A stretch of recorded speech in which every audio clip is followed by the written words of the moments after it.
Praise the Lord, जय मसीह की। Mrinal ministries के इस डिवोशन में मैं मृणाल थॉमस आप सभी का हार्दिक स्वागत करता हूं। आशा करता हूं कि परमेश्वर पिता ने आप सबों को आज की शाम कुशलता से लिए आए होंगे और अपनी महिमा में और अपनी दया में लिए चले होंगे। आइए हम आज के वचन में जाएंगे और वचन में जाने से पहले एक गीत गाएंगे। सिर्फ एक स्टैंजा हम गाएंगे। ये जिंदगी तेरी महिमा गाती रहे अब सदा। ये जिंदगी तेरी महिमा गाती रहे अब सदा। जब तक जियो तेरी महिमा करता रहूं ऐ खुदा। जब तक जियूं तेरी महिमा करता रहूं ऐ खुदा। ये जिंदगी तेरी महिमा गाती रहे अब सदा। आज का जो वचन पाया जाता है वो पाया जाता है पहला शमूएल की किताब उसका पहला अध्याय और पहली आयत से लेकर चौथी आयत तक। यहाँ हमें बहुत ही फैमिलियर इंसिडेंट मिलता है। एक शख्स है एलकाना और उसकी पत्नी है हन्ना। और आइए हम वचन में जाते हैं। एप्रैम के पहाड़ी देश के रामातैमसोपीम नगर का निवासी एलकाना नामक का एक पुरुष था।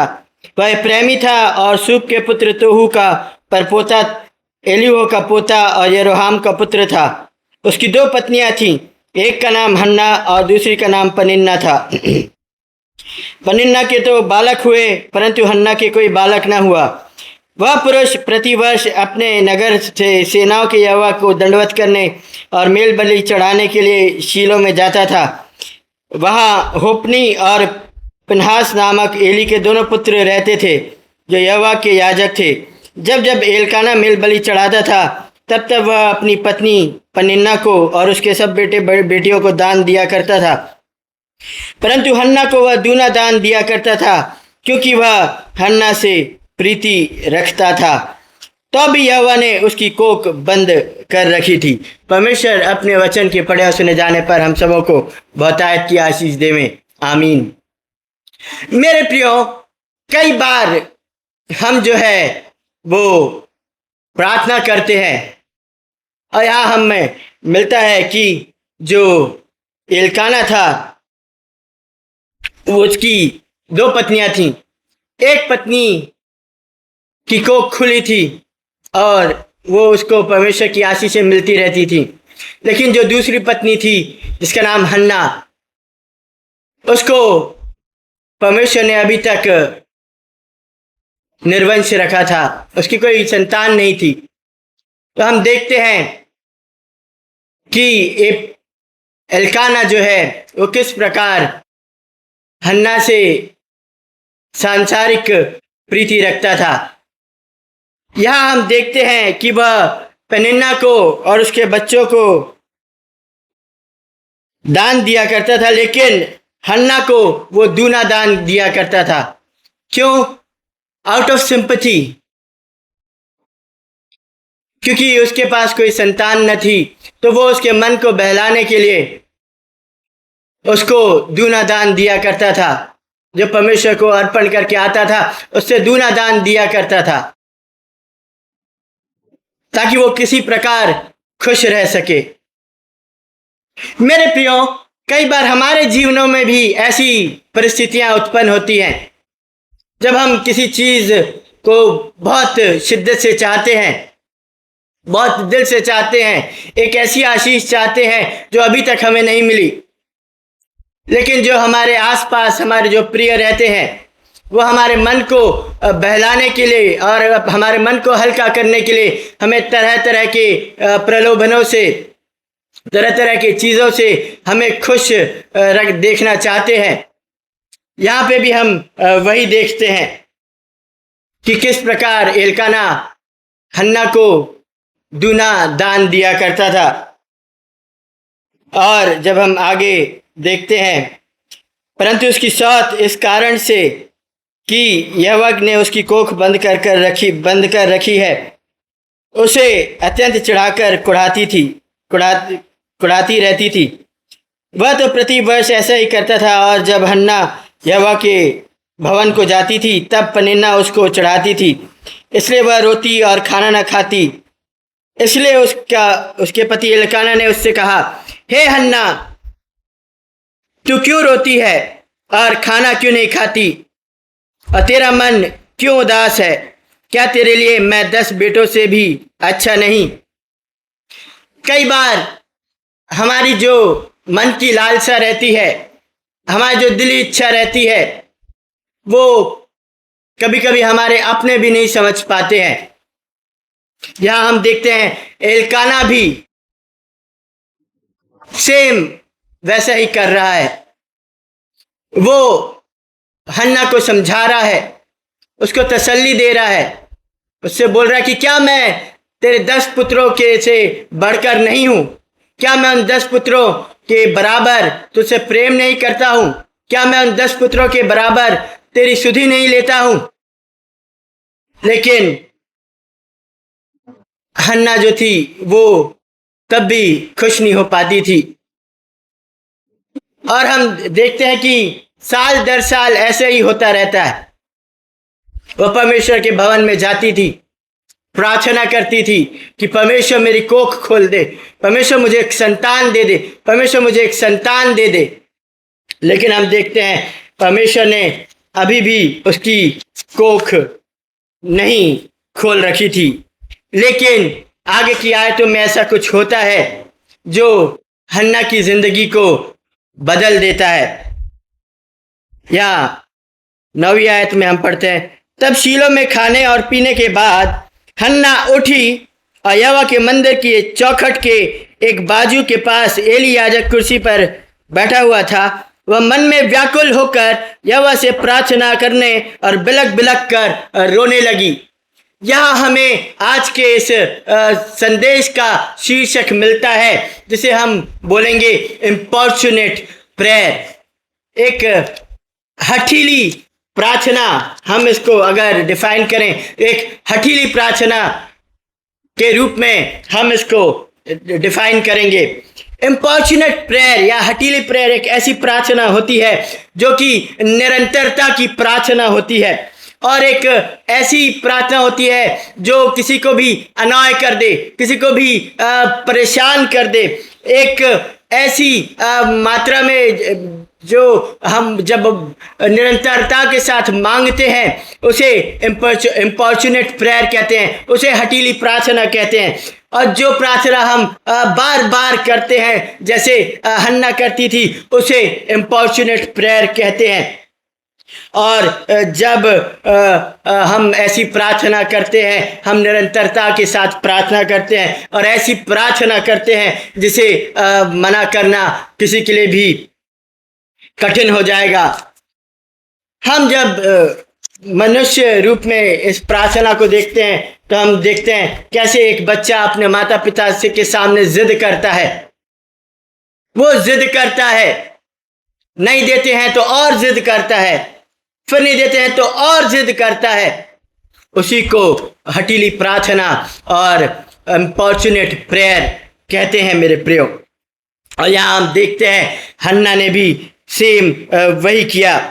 वह मन में व्याकुल होकर यहोवा से प्रार्थना करने और बिलक बिलक कर रोने लगी, और उसने यह मन्नत मानी, हे सेनाओं के यहोवा, यदि तू अपनी दासी से के दुख पर सचमुच दृष्टि करे और मेरी सुधि ले और अपनी दासी को न भूल जाए, अपनी दासी को भूल न जाए और अपनी दासी को पुत्र दे, तो मैं उसे उसके जीवन भर के लिए यहोवा को अर्पण करूंगी और उसके सिर पर छुरा फिरने ना पाएगा। यहाँ हम देखते हैं हन्ना परमेश्वर से साल दर साल एक ही प्रार्थना करती आई है और अब उसके सहने की क्षमता खत्म हो चुकी है। उसका मन बहुत ज्यादा व्याकुल हो चुका है और यहाँ वह परमेश्वर के साथ एक वाचा बांधती है कि अगर तू मुझे एक पुत्र देगा तो मैं तुझे वापस उसे तेरी सेवा के लिए अर्पित करूंगी। और यहाँ 12वें आयत में हम देखते हैं, जब वह यहोवा के सामने ऐसी प्रार्थना कर रही थी तब एली उसके मुंह को की ओर ताक रहा था। मेरे प्रियो, हठीली प्रार्थना की 4 खूबियां यहां हमें मिलती है। एक हठीली प्रार्थना बहुत ही इंटेंसिटी के साथ होती है, एक बहुत ही तीव्रता के साथ होती है। दूसरी बात, परसिवेरेंस के साथ होती है, निरंतरता के साथ प्रार्थना हो रही है। कई बार हम जो है परमेश्वर से प्रार्थना तो करते हैं, 1 बार करते हैं, 2 बार करते हैं, 3 बार करते हैं, लेकिन जब हम एक हठीली प्रार्थना करते हैं तो वो धैर्य के साथ भी होती है। और चौथी बात, परसिस्टेंसी के साथ वो प्रार्थना होती है, वो प्रार्थना अटलता के साथ होती है। यहाँ भी हम हन्ना के जीवन में वही देखते हैं कि वो परमेश्वर से प्रार्थना करती है और परमेश्वर के साथ वाचा बांधती है, लेकिन वो उसके होंठ नहीं हिलते हैं। वो मन ही मन परमेश्वर से के सामने बिलक बिलक कर प्रार्थना करती है, एक इम्पॉर्चुनेट प्रेयर करती है, एक वाचा बांधती है परमेश्वर के साथ। एक ऐसी स्थिति में वो आ जाती है जो परमेश्वर को भाती है। जब हम परमेश्वर के साथ अलाइन हो जाते हैं उस स्थिति में हन्ना पहुंच जाती है। कई बार हमारी प्रार्थनाएं देरी से सुनी जाती हैं। इसका ये मतलब नहीं होता कि परमेश्वर हमारी प्रार्थनाओं को नहीं सुनता। वो बस चाहता है कि हम उसके लेवल पर आ जाएं, हम उसके साथ एक संगति में आ जाएं, एक लेवल पर आ जाएं जहां परमेश्वर को हम प्रसन्न करने वाले हो सकें। और जब हम आगे देखते हैं 19वीं आयत में, तो हमें यहाँ हन्ना की उस इम्पॉर्चुनेट प्रेयर का उत्तर मिलता है। तब सवेरे उठ यहोवा को दंडवत वे सवेरे उठ यहोवा को दंडवत करके रामा में अपने घर लौट गए और एलकाना अपनी स्त्री हन्ना के पास गया और यहोवा ने उसकी सुधि ली यहाँ हम देखते हैं कि हन्ना पिछले आयतों में हमें मिलता है कि वो खाना पीना नहीं खा रही थी और जब एली से उसे एक वाचा मिली, एक एश्योरेंस मिली कि जा, जो यहोवा है वो तुझे तेरा मुंह मांगा वर दे, तब वो घर जाती है। और यहाँ हमें मिलता है इंग्लिश में, and Lord and the God remembered Hannah. परमेश्वर ने हन्ना की सुधि ली।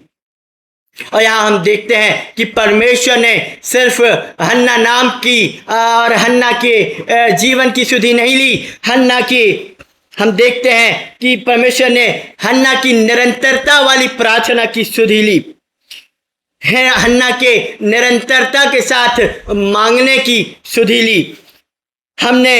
परमेश्वर ने हन्ना के उसके निरंतरता के साथ उसको ढूंढने की सुधि ली और हन्ना के उस निरंतरता को जब वो परमेश्वर के द्वार को खटखटाती है उसकी सुधि ली। और सेम चीज हम मत्ती उसके 7वें अध्याय और उसकी 7वीं और 8वीं आयत में पढ़ते हैं, मांगो तो तुम्हें दिया जाएगा, ढूंढो तो तुम पाओगे, खटखटाओ तो तुम्हारे लिए खोला जाएगा। मेरे प्रियो, ये एक इम्पॉर्चुनेट प्रेयर, एक हठीली प्रार्थना का एक डायग्राम हम बोल सकते हैं। पहले हमें परमेश्वर से निरंतरता के साथ मांगना है। अगर मांगने पर भी ना मिले तो हमें ढूंढना है किसी परमेश्वर को, और निरंतरता के साथ उसे ढूंढना है। और अगर वो हमें मिले ना तो हमें निरंतरता के साथ उसके सिंहासन के द्वार को खटखटाना है, उस हटीलेपन के साथ कि स्वर्ग का द्वार खुल जाए। क्यों? क्योंकि 8वीं आयत कहती है, क्योंकि जो कोई मांगता है उसे मिलता है, और जो ढूंढता है वह पाता है, और जो खटखटाता है उसके लिए खोला जाएगा। आज हम भी किसी ना किसी चीज के लिए परमेश्वर से प्रार्थना करते हैं, लेकिन कई बार हमारी प्रार्थना में वो निरंतरता नहीं मिलती है। हमने आज प्रार्थना करी, आज आराधना करी, हम कल भूल जाते हैं। लेकिन मेरे प्रियो, अगर हम हन्ना के समान प्रार्थना करें तो हन्ना के जैसा ही उत्तर हमें मिलने पाएगा। और जब हम वापस पहले शमूएल की किताब उसका पहला अध्याय और उसकी 20वीं आयत को पढ़ते हैं, वह हमें मिलता है, तब हन्ना गर्भवती हुई और समय पर उसके एक पुत्र हुआ और उसका नाम शमूएल रखा, क्योंकि वह कहने लगी, मैंने यहोवा से मांग कर इसे पाया है। और मेरे प्रियो, यहाँ हमने देखा किस प्रकार हन्ना ने परमेश्वर से मांगा, किस निरंतरता के साथ परमेश्वर के सामने वो गिड़गिड़ाई, किस निरंतरता के साथ वो परमेश्वर से अपने लिए पुत्र को मांगी। और हम देखते हैं कि कई बार हमारे जीवनों में भी ऐसी बातें आ जाती हैं कि हम एक बार प्रार्थना करते हैं, परमेश्वर नहीं सुनता, दूसरी बार प्रार्थना करते हैं, परमेश्वर नहीं सुनता। हमें कोई चीज चाहिए तो हम प्रार्थना कर लेते हैं और फिर भूल जाते हैं, परमेश्वर दे तो ठीक, नहीं दे तो ठीक। लेकिन मेरे प्रियो, आज की शाम मैं आप सबों को प्रोत्साहित करना चाहूंगा कि जिस प्रकार हन्ना ने निरंतरता के साथ एक हटीली प्रार्थना करी परमेश्वर से, एक हटीलेपन के साथ परमेश्वर से प्रार्थना करी, जब तक उसे उसकी प्रार्थना का उत्तर ना मिला तब तक वो प्रार्थना करती रही। भले ही वो उत्तर एली के रूप में मिला, और जब उसे उस प्रार्थना का उत्तर मिल गया तो उसने वो परमेश्वर को भूली नहीं, वो अपनी वाचा को भूली नहीं। और हम देखते हैं पहला शमूएल उसके पहले अध्याय उसकी 26वीं आयत से लेकर 28वीं आयत तक, वहां वो फिर से एली से मिलती है और उससे कहती है, तब हन्ना ने कहा, हे मेरे प्रभु, तेरे जीवन की शपथ, हे मेरे प्रभु, मैं वही स्त्री हूं जो तेरे पास यहीं खड़े होकर यहोवा से प्रार्थना करती थी, और यह वही बालक है जिसके लिए मैंने प्रार्थना की थी, और यहोवा ने मुझे मुंह मांगा वर दिया है। इसके लिए मैं भी उसे यहोवा को अर्पण कर देती हूं कि वह अपने जीवन भर यहोवा ही का बना रहे। तब उसने वहीं यहोवा को दंडवत किया। और मेरे प्रियो, हन्ना की कहानी यहीं खत्म नहीं होती है, हन्ना की प्रार्थना यहीं खत्म नहीं होती है। जब हम पहला शमूएल उसका 3रा अध्याय उसकी 3री आयत को देखते हैं तो हन्ना की प्रार्थना का अंत यहां मिलता है,